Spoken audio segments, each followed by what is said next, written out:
Hey guys, this is Frozen Things Studios here, and welcome back to another movie review. And today I'll be doing a movie review on John Wick Chapter 3 Parabellum. So, John Wick Chapter 3 Parabellum came out in the year 2019, aka the greatest year ever for movies, and is the third installment in the John Wick franchise, directed by Chad Stahelski and stars Keanu Reeves, Halle Berry, Ian McShane, Lauren Fishburne, Mark Dacascos, Aisha Kate Dillon, Lance Reddick, Angelica Houston, etc. Basically, the plot for John Wick Chapter 3 Parabellum takes place right after the second film left off, where a bounty is placed on John Wick's head, but now he has a 14 million price tag on his head, and then which causes an army of bounty of killer assassins on his trail to all hunt him, like since he's a target. The High Table is responsible for the price tag, so John Wick is on a mission to take down the High Table, and yeah, and now John Wick is being referred to as excommunicado throughout the movie. So that's basically the plot. So to be honest, John Wick Chapter 3 is probably the John Wick movie I was hyped for the most. I feel like I was more hyped for this movie than I was with the John Wick Chapter 4. Even if I'm sure, even if I'm hoping that the John Wick Chapter 4 will be the best John Wick movie. But I think the thing that made me most hyped about John Wick Chapter 3 is that this one had the best. This one had the best trailer in the entire in the entire John Wick franchise. The first trailer is just so good. Yeah, I was literally blown away by how good that first trailer was, and yeah, unfortunately though I couldn't see this one. I didn't see this movie in theaters because I was not 16 at the time. Although I did watch It Chapter 2 and Joker in theaters, even if they were 16, I was 15. I was still able to sneak in, but um, at the time John Wick Chapter 3 came out in theaters, it didn't really give me that mindset to watch to watch R16 movies in theaters when I'm like a year before, because in the Philippines some people do sneak even if it doesn't meet their age. Like for example, my brother saw Scream 6 in theaters. He's 17, and the movies are 18, so that's something. But yeah, and it sucks that I saw that mediocre Alan remake in theaters instead. Also, Godzilla came from Monsters, which that movie is still underrated. I defend it, but John Wick Chapter 3 is no competition. The best movie of May 2019. I almost said April, but yeah, Endgame came out in April, so that doesn't count. But yeah, this is the best movie of April, and yeah, thankfully this movie did get rave reviews at the time. Unfortunately, though, this movie, as of now, this movie is actually divisive. Yeah, this movie is actually pretty divisive. There are some people who call this the weakest John Wick movie ever, and some people are saying it's actually just meh. It's not that good. It's average, and yeah, my mom being one of them, she never liked this movie to begin with, but most people I know like this movie at first, but now they're saying it's actually just all action and no story, and people just trying to like, give out so much complaints about this movie, and I don't know if I even agree. It sucks that this movie is getting hate nowadays, even if this is um the most critically acclaimed John Wick movie before John Wick 4 came out. Well, to be fair, the first movie is considered the best John Wick movie, and it got a low score, so that kind of shows Rotten Tomatoes can't always be trusted. It's still hot, it's still rave, but it's lower than 2 and 3. But although to me personally, I still think John Wick 1 is the weakest in the franchise, not because of Rotten Tomatoes, but because I just enjoy the sequels more. But yeah, despite this movie being divisive, I can most confidently say, in my opinion, that this movie still aged well on rewatch. Yeah. This movie is a masterpiece, and this is by far the best of the three, and thus far the best John Wick movie. Hopefully, like what I said, hopefully John Wick 4 will top this, but yeah, this movie is still awesome. And yet and as much as I was hyped for it, and I had to wait for it digital. Thankfully, it did not disappoint. Um, let me start this movie by talking about the standout of the movie, because I cannot stop thinking about it, and I just don't know where to start. But yeah, Sophia is probably right on par with John Wick himself as the best character. Yes, I mean, I know I did say that in the first film that William Dafoe's a standout, and the second film that Ruby Rose, but there's no denying that John McGill himself is the best character. Because he's really has a great personality, and he's just a really good character. But I think Sophia in this movie is probably one aspect of the film, the aspect that really contributed this to be the best of the first three John Wick movies. My God, Sophia is literally twice as badass as John Wick was, and she definitely deserves her own spin-off movie. And I'm gonna say this right now. I think this is Halle Berry's best performance ever. But best performance ever, even over Storm from X Men, and she is certainly a million times better in this movie than her god awful garbage performance in Diana Lay. Ugh. But yeah, I wish we got more Halle Berry. Maybe she got made in a fourth movie. But I mean, but she's easily the best side character. I don't know if she's better than John Wick himself. That like, she's really that good. I'm gonna have to like think about it if I could call her the best John Wick character ever. I'll have to think about it, but I definitely love her either way. But yeah, and yeah, the Casablanca fight scene is easily the best scene in the film, in my opinion. Even if this movie has so much like nonstop action, and like so many really cool like fight choreographs, which we'll definitely get to them in a bit. We'll definitely get to them shortly. But yeah, and also one thing I would like want to see from Sophia, she should be in that ballerina. Sophia should be in that ballerina spin-off movie, which is, by the way, is still my most anticipated John Wick movie ever. Mainly because of Ana de Armas.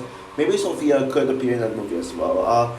But yeah, ballerina is gonna be the true best John Wick movie. I'm calling it right now, and but another character that stands out is one of the major villains, Zero. He's played by a Filipino actor. Like for me, I'm a Filipino, and I absolutely I think he really kicks a lot of ass, and he's really power. He's such a powerful villain and menacing villain. This movie raises the bar like a million times higher than the first two did. Literally every single assassin in the world is after him, and I wouldn't say the world. Maybe that's an over exaggeration, but almost every single assassin who appears in this movie are after John. Oh yeah, so in the world, because in Casablanca they still like the assassins still target John Wick. So yes, it is all around the world, and John Wick himself is put in the lowest of lows. Yeah, John Wick pulls off such some of the most impossible stunts that no one else could do, like no other action heroes could do. For example, in the beginning of the movie, he kills someone with a book, and someone who's like almost like 7 feet, who looks like he's like a giant. He's like as big as Kingpin.